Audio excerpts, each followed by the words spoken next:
Então, gente, nós vamos conversar hoje, né, sobre o impacto da evolução tecnológica na identificação civil. E aí eu convidei o Márcio, né, porque o Márcio é fera nessa parte aí da identificação civil, né?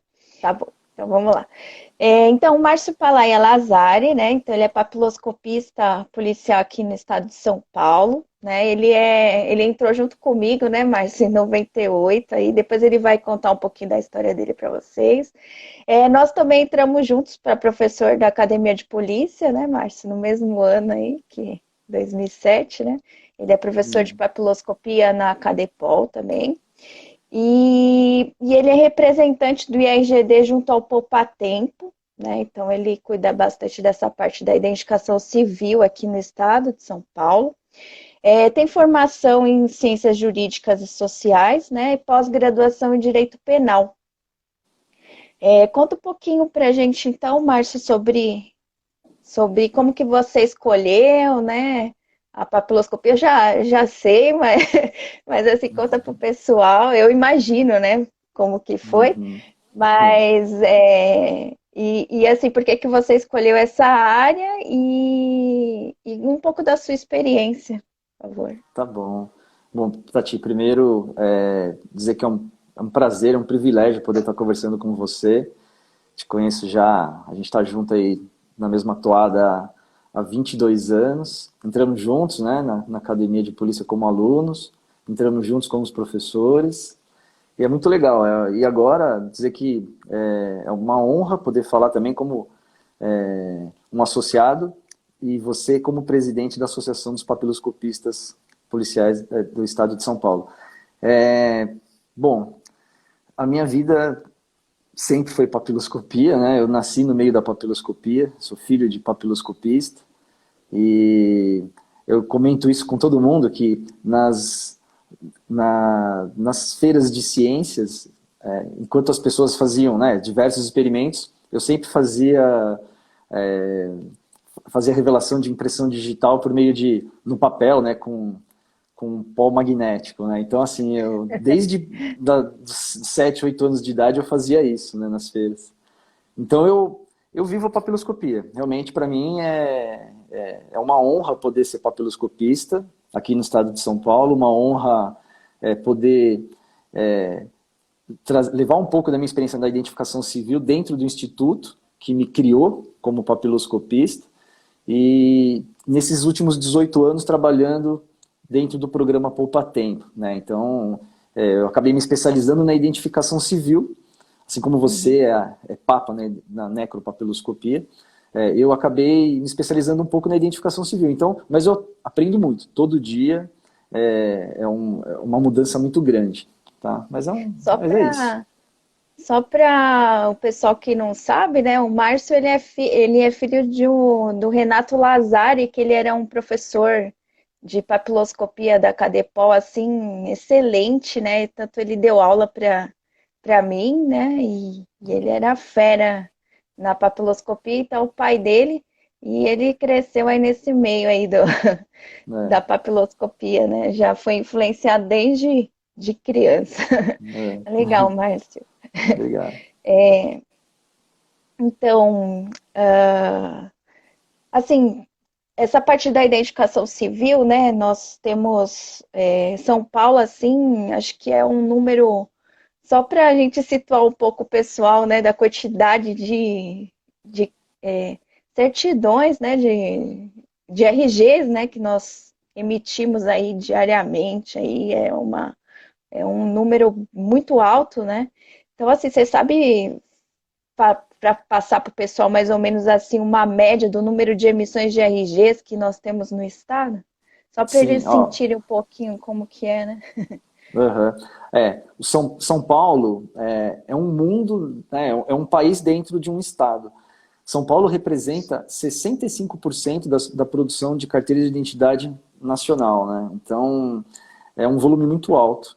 A gente, em média, atende em torno de 22 mil cidadãos todos os dias. Agora, com a pandemia, o serviço está estagnado, a gente está fazendo de forma bem sazonal, mas no dia a dia, até antes da pandemia, 22 mil atendimentos dia, isso dá uma média de 420, 450 mil atendimentos por mês, chega a quase 5 milhões de atendimentos todos os anos.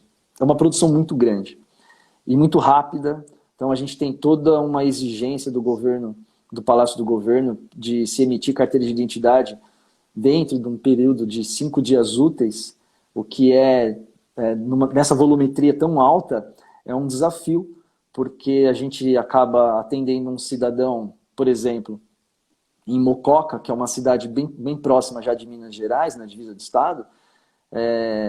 Esse atendimento, ele vem para a sede do IRGD, essas imagens tem que ir para a sede da IRGD, tem que ser expedida a carteira de identidade por um site de emissão de uma empresa contratada para seguir para o destino em 5 dias úteis, né? Então a gente tem que fazer isso no estado inteiro, né? Nos extremos, Votuporanga, Araçatuba, até toda a região metropolitana. Então é um desafio muito grande criar toda uma logística e conseguir cumprir esses prazos. Para você ter uma noção, nesse período agora pré-pandemia, a gente estava emitindo carteira de identidade em 2 dias e meio, 3 dias. Então a gente consegue cumprir essa exigência. Uhum.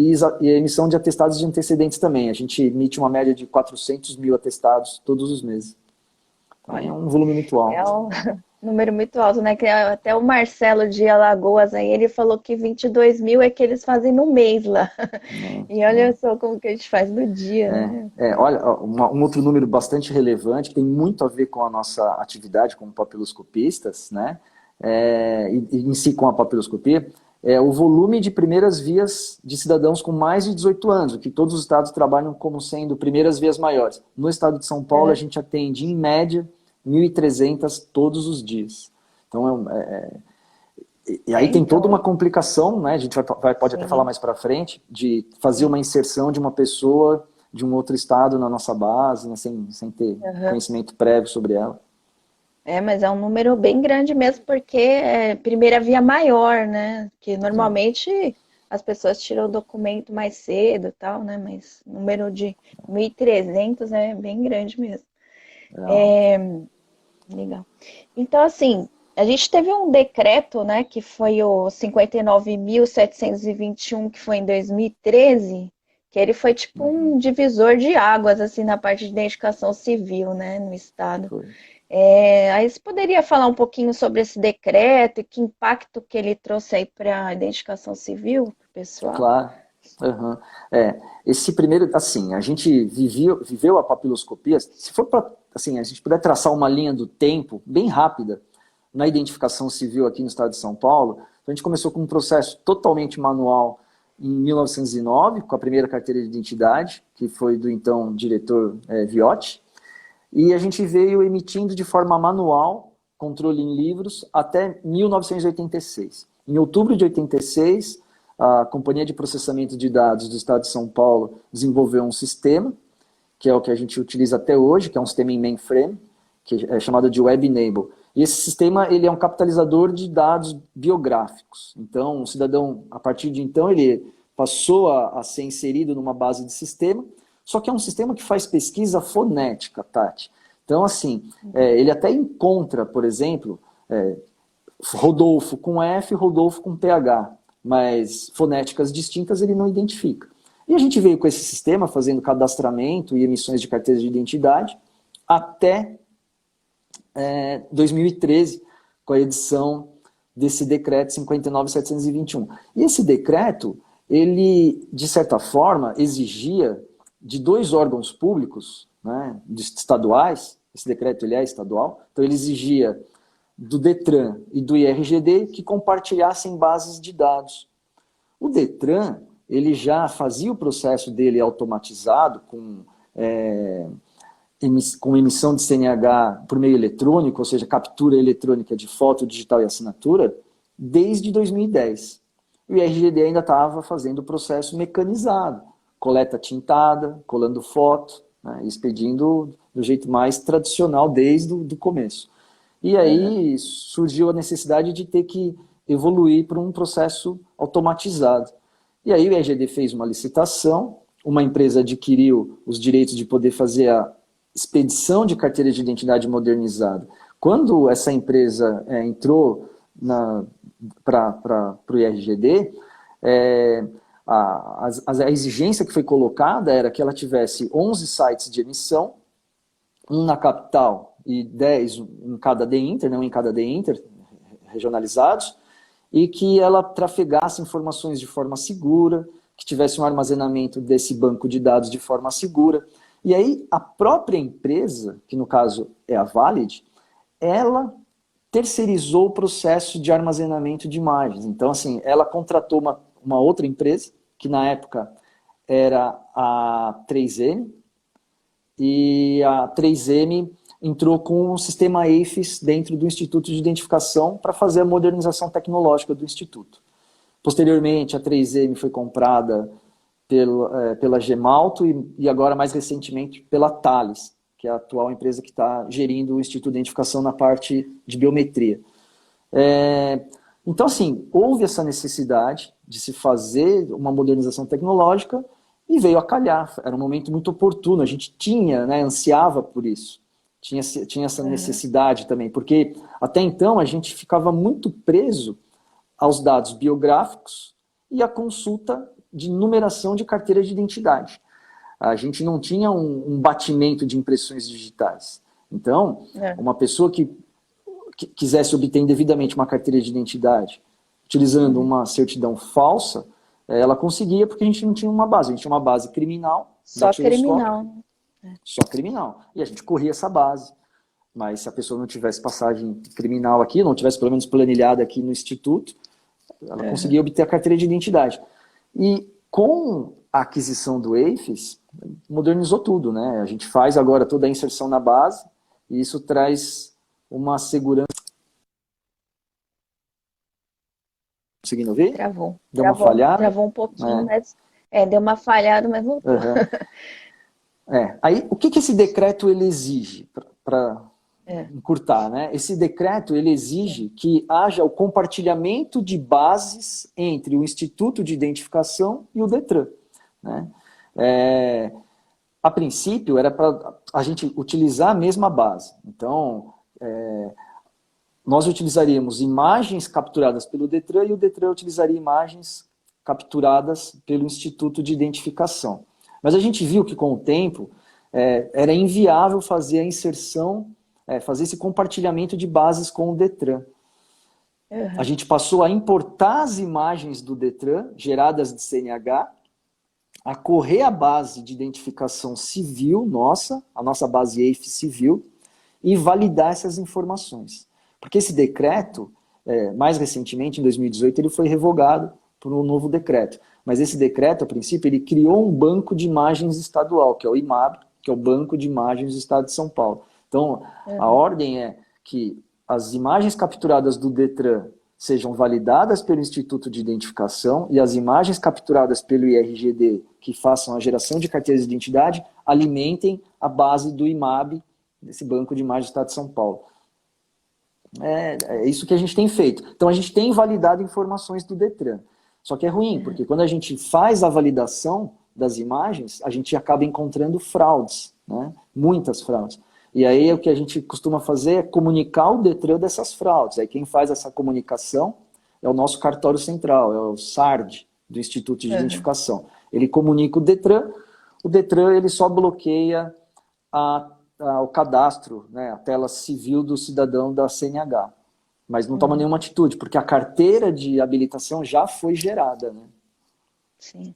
Então, é isso que é importante frisar, porque eu vejo, né, que muita gente tem dificuldade de entender, assim, às vezes confunde, né?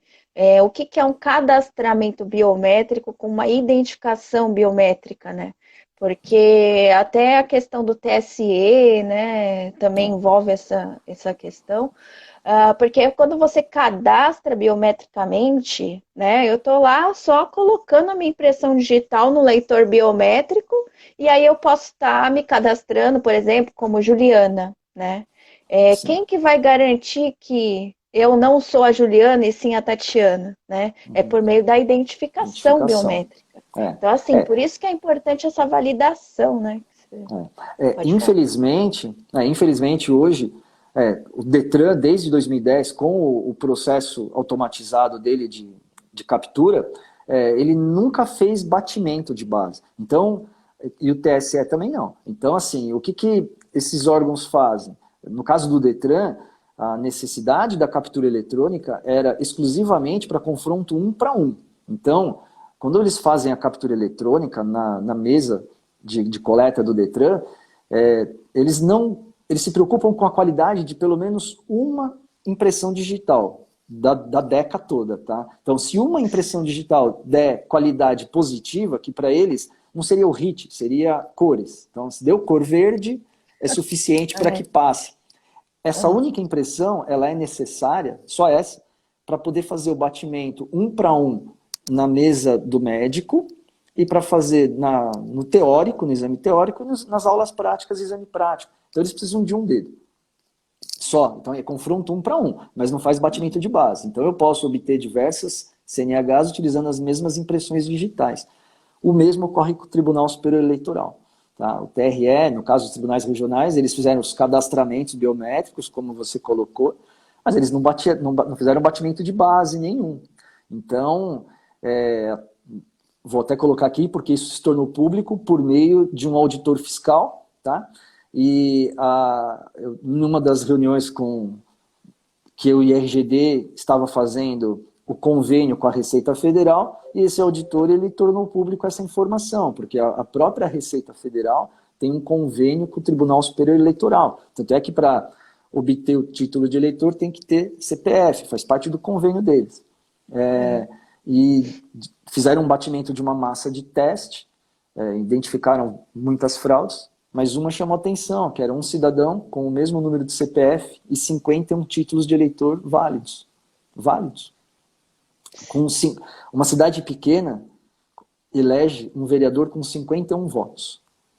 Então, assim, é temerário isso. É muito preocupante. Então, mais para frente a gente pode tocar nesse assunto, falar um pouco do decreto 9278, porque esse decreto, ele, de certa forma, ele exige o batimento de base, né, do tribunal com os institutos de identificação.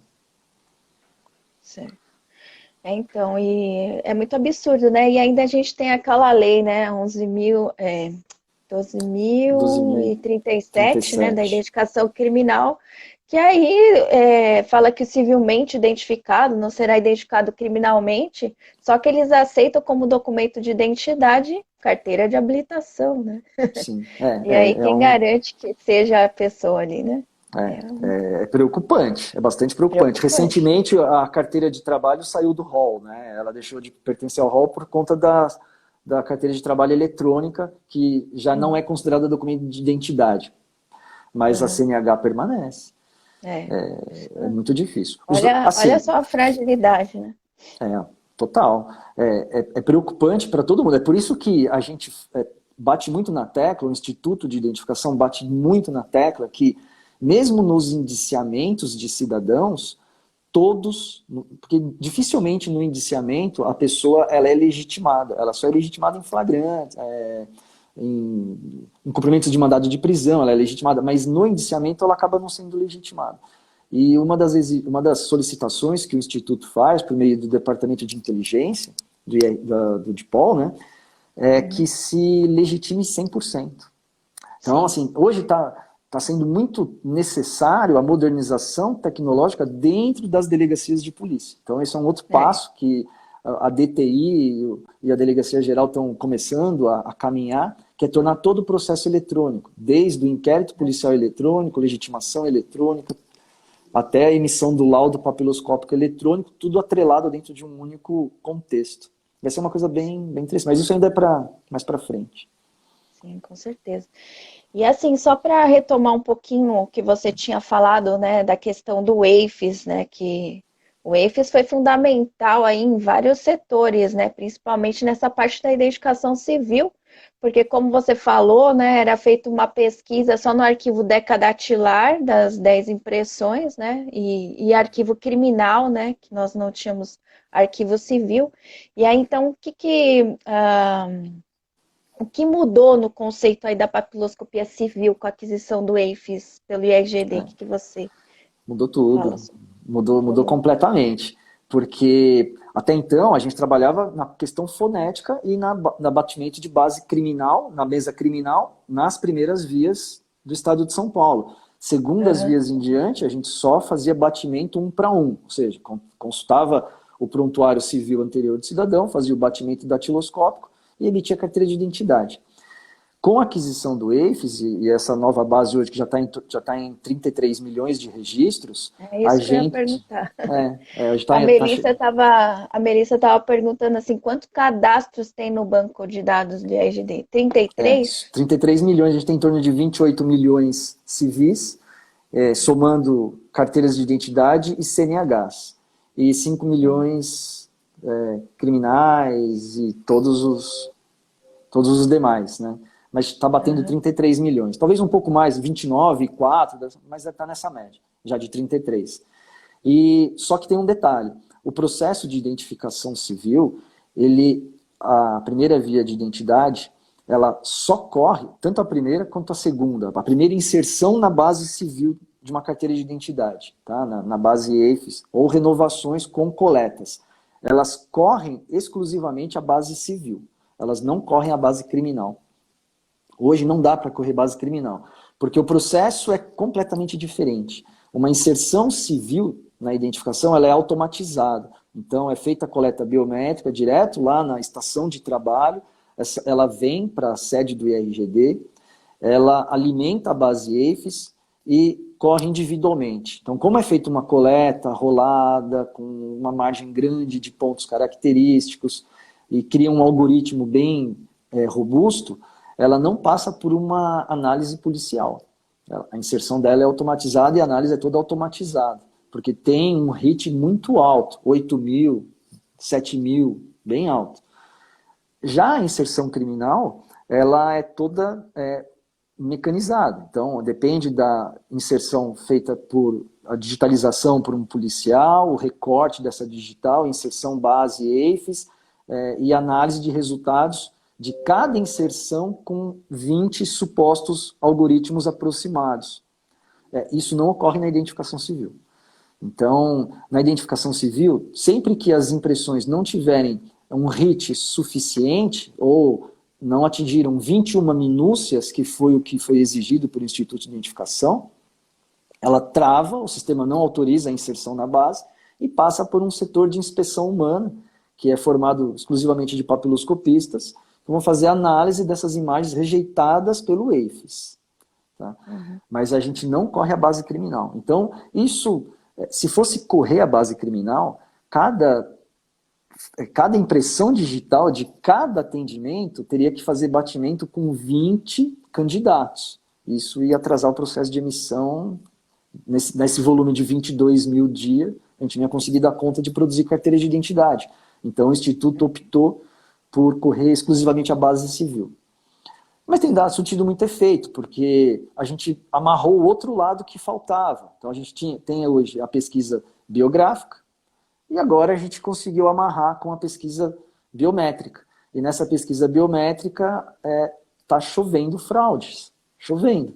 É engraçado porque uma pessoa que obtinha uma carteira de identidade com o nome de Márcio e depois conseguia, de forma fraudulenta, né, obter por meio de uma certidão verdadeira com o nome de outra pessoa, com fonética diferente, conseguia renovar a carteira de identidade, as duas. Por quê? Toda vez que ele ia renovar a do Márcio, eu ia buscar, pelo confronto 1 para 1, o número da carteira do Márcio. Ia bater as impressões digitais, pede a carteira. Quando eu renovava com o nome de outra pessoa, o nome de João, por exemplo, ia bater com as impressões digitais do João, que são as mesmas do Márcio, mas com outra numeração, ia emitir a carteira. E assim a pessoa vinha renovando e cometendo fraudes. Até que entrou o sistema EIFES. E aí, na entrada do EIFES, essa pessoa que entra na base, a DECA dela corre a base, salva aquela informação com a qualificação do Márcio. Quando o Márcio tenta obter a carteira com o nome de João, o sistema vai travar, vai para um setor antifraude que vai falar a mesma formação datiloscópica com duas qualificações distintas. O sistema trava e aí a gente consegue fazer detenções. Para ter uma noção mais ou menos disso, a gente tem uma média diária de fraudes em torno de 3 por dia. né? Então, uma média aí diária de 3 fraudes dia, tentativas, né? Porque não chega a gerar carteira. Então, quando a gente identifica a fraude, a gente dispara um SMS para o cidadão para dizer que o RG está pronto para poder fazer a detenção. Só que nem tudo é fraude. Então, assim, a média é de 3 fraudes dia. Só que a gente tem muitas testemunhas protegidas, que alteram nomes, adoções, reconhecimentos de paternidade. Numa adoção, os pais naturalmente não vão querer falar que o filho é uma pessoa adotada, eles vão simplesmente dar entrada num novo registro e vai travar no setor antifraude. Então, assim, a maioria não é fraude, mas tem bastante fraude. Isso graças ao EIFES. Então, você até acabou respondendo uma pergunta aqui do Felipe, eu acho que respondeu, né, Felipe? Depois você me fala. Ele perguntou, né, existe alguma seção que lida especificamente com esse tipo de fraude no RGD? Aí você respondeu que existe, né? Tem essa esse seção setor que vocês antifraude. encaminham antifraude. E lá eles têm que, limpar o que não é fraude, né? Então, e é legal que a identificação identificada, a mesma formação datiloscópica para 2 pessoas distintas, começa um processo de investigação bem interessante. Eles chegam a acessar até rede social para saber quem é a pessoa. Então é um serviço bem legal, bem bacana. Só uma outra pergunta aqui que a Larissa está perguntando, ó, o que não deu certo na parceria com o Detran para a coleta de dados? Quantidade de coleta, problemas no sistema? Na verdade porque... Assim, não, pode falar. Foram várias questões. O IRGD ele ficou com bastante receio de fazer um compartilhamento de base. Não é que ele não fez, ele está fazendo, tá? A gente está importando as imagens do Detran. A gente importa 20 mil imagens do Detran todo dia. Agora, na pandemia, parou, mas a gente estava importando. Então, a gente importa. Só que, assim, a gente só importa informações biométricas para fazer batimento de base no nosso EIFES se as informações biográficas também baterem. Então, a gente faz um batimento, primeiro, na Prodesp, pela Companhia de Processamento de Dados. Se todos os dados biográficos coincidirem, a gente insere essa pessoa na base do EIFES para fazer o batimento. Se não coincidirem todas as informações biográficas, a gente nem insere as informações biométricas. Tá? A gente optou por isso.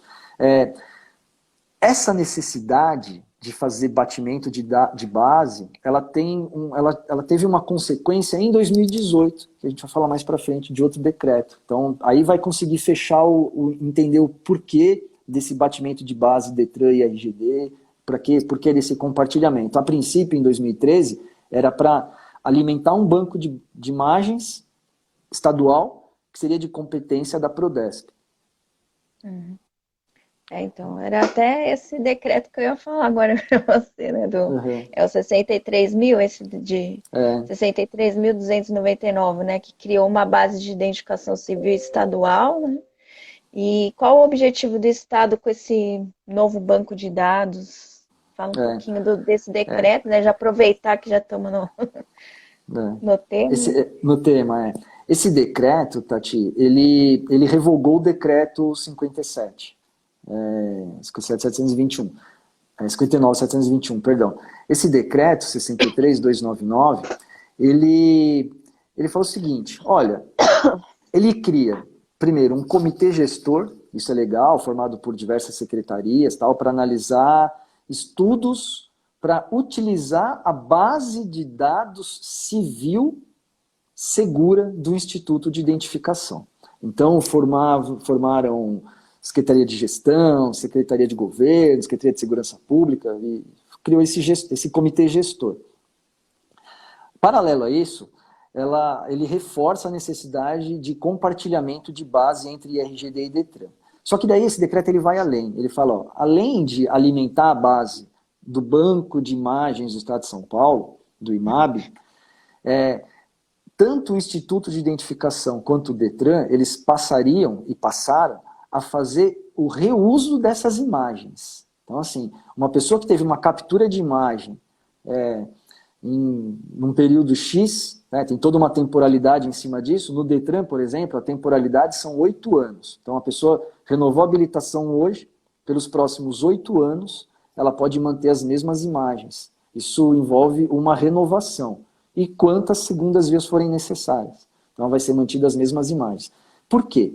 Porque cada captura de imagem, numa Ciretran ou dentro de um órgão do poupa-tempo, né, de um Detran de poupa-tempo, tem um custo muito alto, essa captura de imagem. E é uma empresa que faz a captura.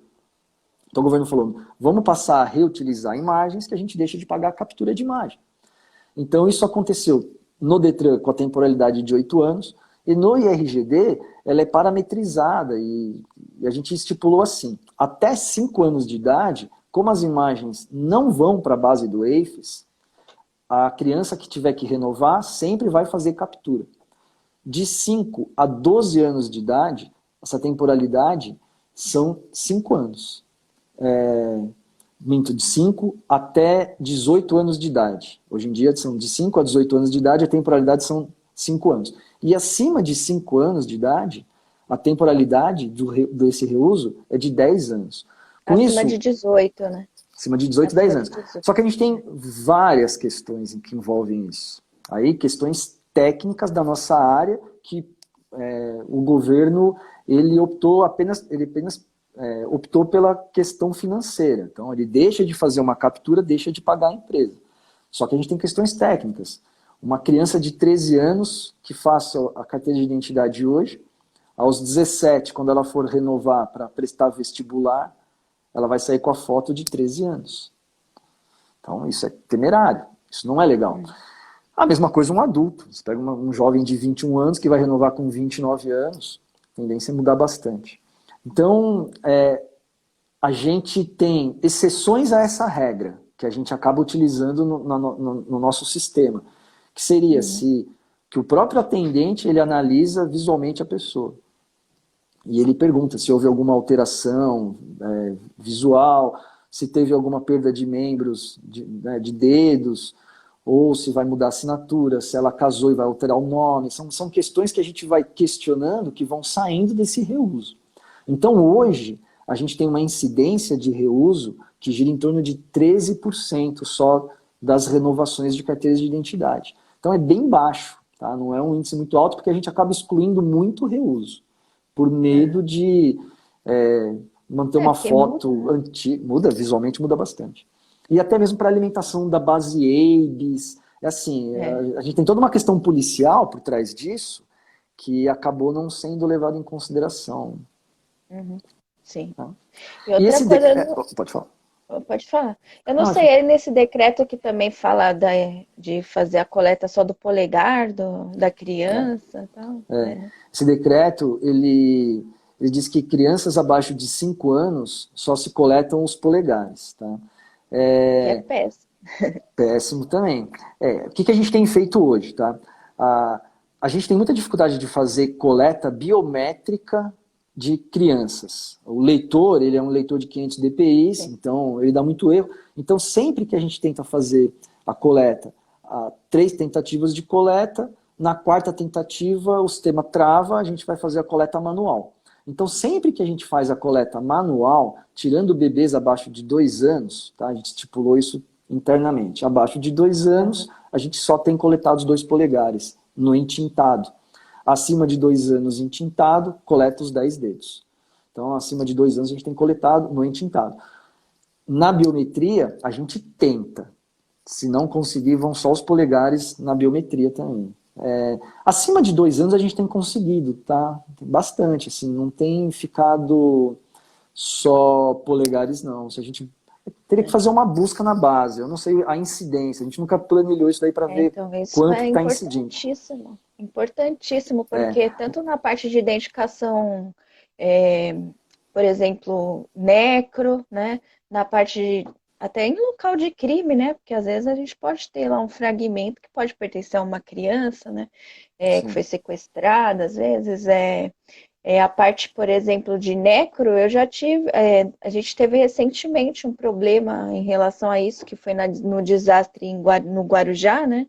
Que uma das crianças não puderam ser identificada porque a gente só tinha o polegar, a gente conseguiu recuperar o polegar do cadáver, né? Com uma impressão de boa qualidade, mas a impressão que estava na base não tinha qualidade, e aí só tinha o polegar para fazer o confronto, né? Então, Fica, infelizmente, faz muita falta, assim. faz Agora, falta. Tati, eu vi algumas perguntas, alguém perguntou se no nosso estado as renovações, como é que elas são armazenadas na base EIFES, né? Isso é legal a gente comentar, que Uhum. o Instituto de Identificação, ele fechou que sempre vai ser o top 10, tá? Então, as primeiras 10 inserções são as 10 que vão prevalecer na base para busca.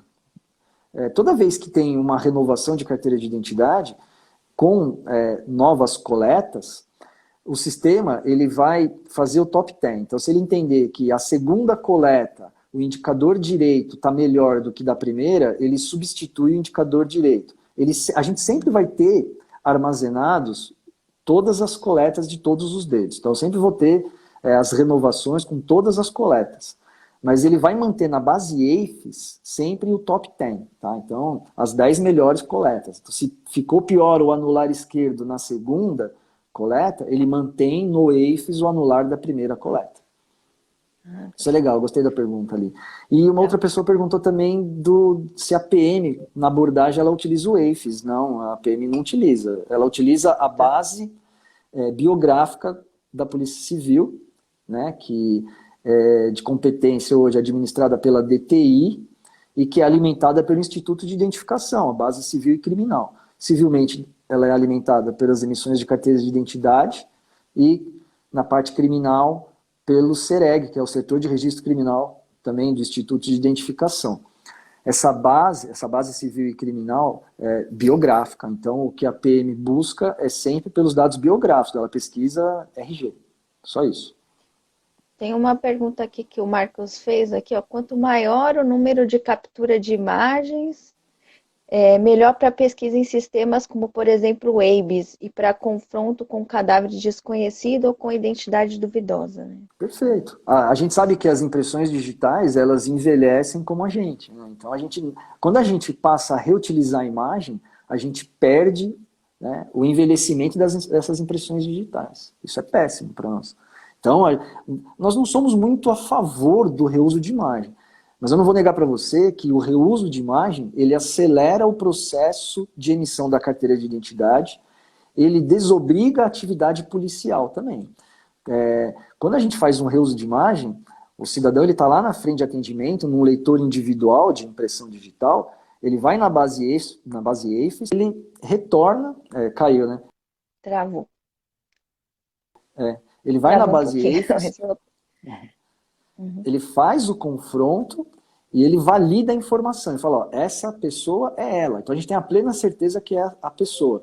Só que a gente não alimenta mais a nossa base, né? Então a gente tem uma perda.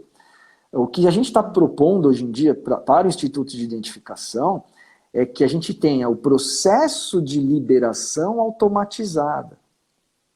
O processo automatizado.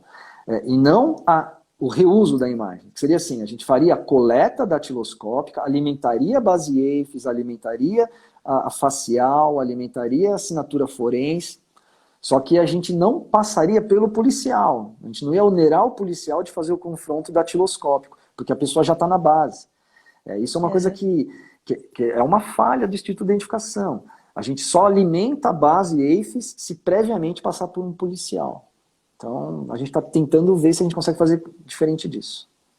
Mas o Marcos está certíssimo. Márcio, a gente está com 12 minutos aí que está faltando para acabar a live, né? E tem tantas perguntas aí ainda. Você viu como passa rápido, né? Passa, a gente Passa nem bem sente. rápido.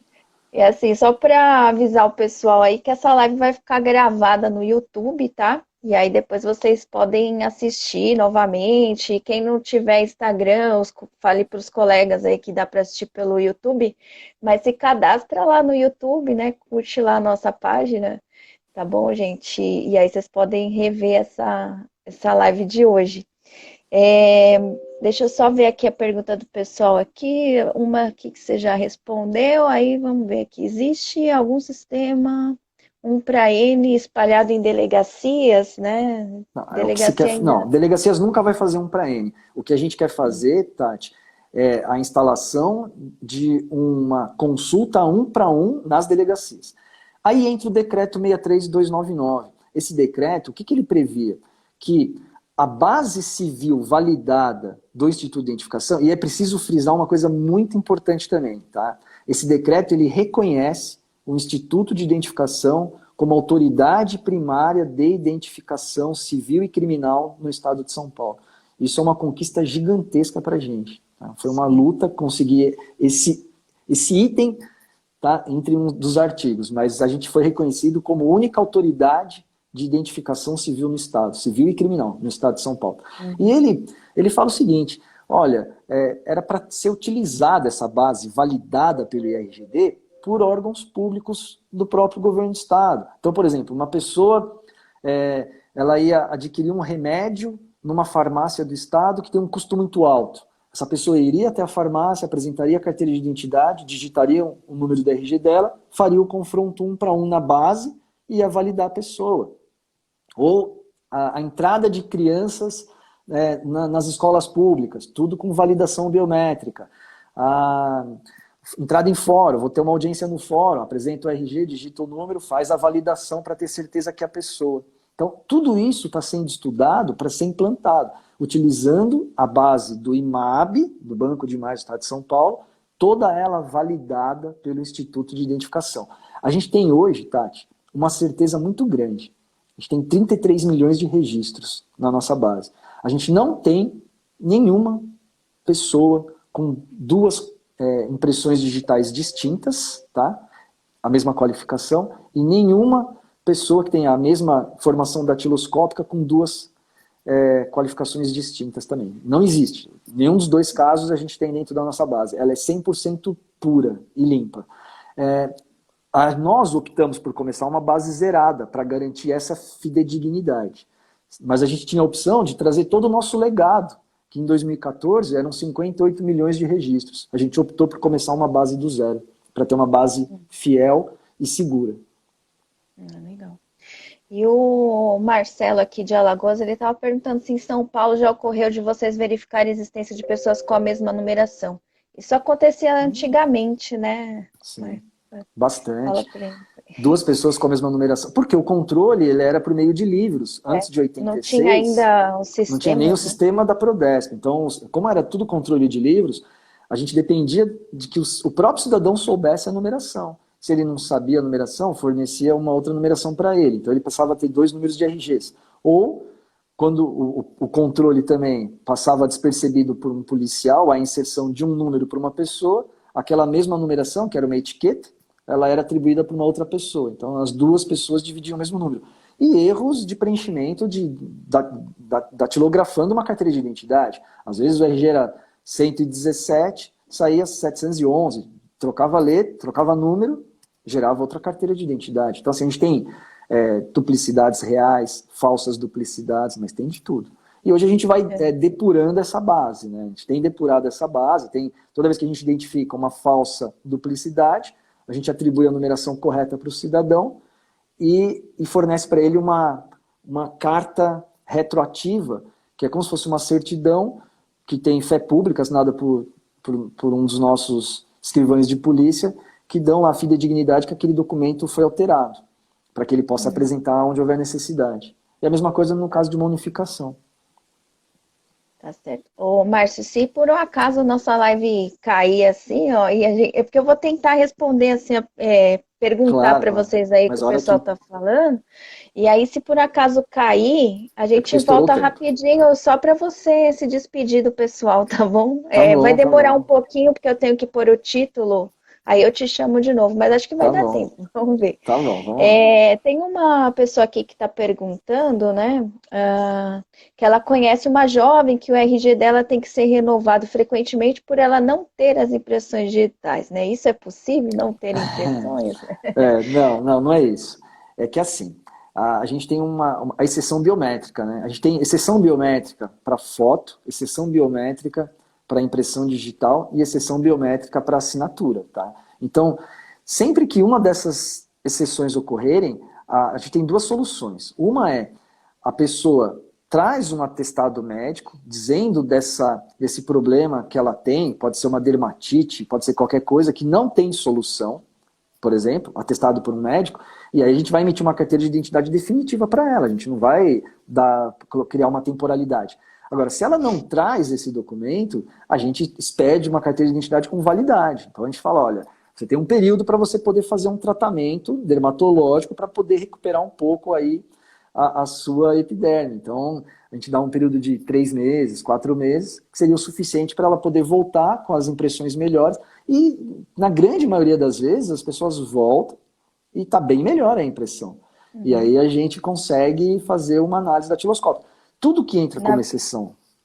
Pode falar. Na verdade, existe pessoas assim sem impressões, né? Mas são problemas genéticos que são raros de acontecer, né? Sim. E aí chama síndrome de Nagali, que eles não têm a parte das papilas dérmicas, então o dedo é totalmente liso. Aí nesses casos não tem como recuperar, não tem como ser, né? Sim, aí nesses Porque casos a é gente tanto nos dedos, quanto na palma da mão, quanto na planta dos pés, ela não tem impressões. Quando a gente identifica um caso desse que geneticamente não tem solução, a gente, na própria carteira de identidade, a gente habilita um carimbo a dermatografia. Então já sai com a informação que é um problema genético que não tem impressão digital nessa pessoa. Nesse Sim, caso. mas não é o caso Mas, dela. Os casos, quase 100% das vezes, são problemas causados por excesso de linhas albodatiloscópicas. Então a gente sabe que é uma questão de tratamento para poder recuperar um pouco da leitura suficiente para a gente poder fazer um confronto, né? Então, muitas vezes a gente, na própria mesa lá, a gente passa glicerina com algum outro produto, creme, algum creme de mão, alguma coisa assim, que já é suficiente para melhorar a coleta ali na hora. E já melhora bastante. Então, depende muito da profissão. Eu acho que não vai dar tempo de perguntar, né? Que eu queria perguntar se os sistemas operacionais em uso atualmente eles são suficientes para evitar aí a emissão de documentos ideologicamente falsos, e tal. Mas acho que não vai dar tempo de responder porque falta 5 minutos, né? Não, só dá para E adiantar. tá. Melhorou muito, mas não são suficientes. A gente ainda tem inserção de fraudes. Por exemplo, a gente não tem convênio com a ARPEN. A ARPEN é a Associação dos Registradores de Pessoas Naturais, tem a ARPEN Brasil e estadual, né? Então a gente não tem convênio com eles. O correto seria a gente ter um convênio com essa associação cartorária para que a gente tivesse na nossa base todas as informações daquele registro de nascimento. Como tem hoje a expedição de uma certidão de nascimento com o CPF, é um convênio da Receita Federal com a ARPEN. Então, da mesma forma que a pessoa já gera o CPF no ato do nascimento, os dados do registro de nascimento alimentam a base da Receita Federal. O mesmo deveria ocorrer com a gente. Então, a gente está batalhando por esse convênio. Aí a gente vai conseguir amarrar mais. Sempre tentarem fraudar uma certidão, não vai bater com a nossa base. São casos que valem o esforço de ter... Quanto mais bases de dados de órgãos estejam interligadas por meio de web services, transmitindo informações seguras, maior vai ser a nossa segurança na expedição de documento. Só para informação de todos, o ano passado saiu o último levantamento da Serasa Experian sobre fraudes. No Brasil, a gente tem uma tentativa de fraude a cada 14,7 segundos. 75% dessas tentativas de fraudes são na obtenção de documentos públicos. O Instituto de Identificação está no olho do furacão. Então, quanto mais segurança a gente tiver para a expedição de um documento, melhor será. Infelizmente, a gente não consegue fazer convênios com estados de base de dados. Até porque as bases de dados deveriam ser integradas, né? Os institutos de identificação deveriam ser integrados, ter um RG único para a gente poder ter mais segurança também, né? E aí não deu tempo de falar sobre a ação que o Instituto está fazendo para emitir RG para os moradores de rua, né? Infelizmente, nosso tempo acabou aqui, mas assim, eu agradeço muito, Márcio, pela sua presença, assim, foi excelente. Valeu. A gente aprendeu muita coisa, assim, eu espero que o pessoal também gostou, eu adorei, mas o pessoal deve ter gostado bastante. E agradeço aí pela sua presença. Muito Obrigado. obrigada. Eu que agradeço, Tati. Agradeço a sua gentileza. Agradeço por você estar à frente da associação. Mais uma vez, quero agradecer, porque você, mais do que ninguém, ama a profissão e tenta, eu sei a dificuldade que é, e você tenta unir todas as carreiras, unir todo mundo. Eu sei que é difícil, mas parabéns, tá? Você faz um trabalho sensacional e você consegue dividir o seu tempo de trabalho com o tempo da associação e de forma brilhante. Parabéns mesmo, viu? Obrigada. Muito legal, parabéns. Obrigada, é sempre bom ter esse reconhecimento, né? Principalmente de um colega.